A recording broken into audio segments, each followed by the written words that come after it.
is Pascal. I am an artist living in California. I do mostly slice of life types of illustrations. My main job is to work as a production designer and a story development artist for different studios. I direct commercials, I do children's book, I do comics. I've been doing workshops for at least 15 years.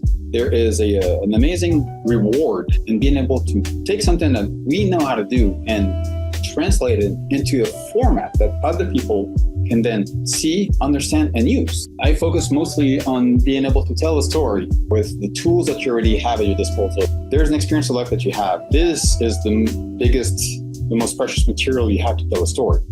The amount of techniques you have can help you, but they can also get in the way. I try to approach it in a way where I frame it in a way where you want to use a simple technique to get the maximum out of your storytelling.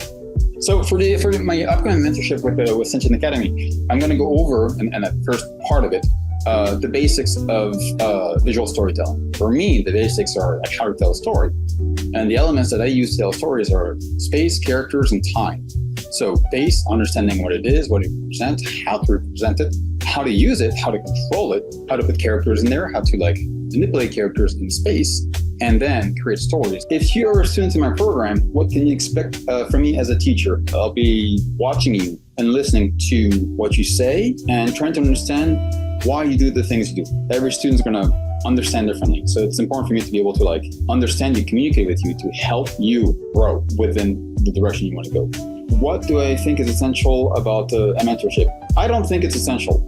I think it is a choice as to whether you want to grow outside of what you can do on your own, or whether you want to keep doing what you want to do, which is fine as well. When you go into a mentorship, when you choose to go into mentorship, you're making a decision to leave your comfort zone and try to expand your horizons.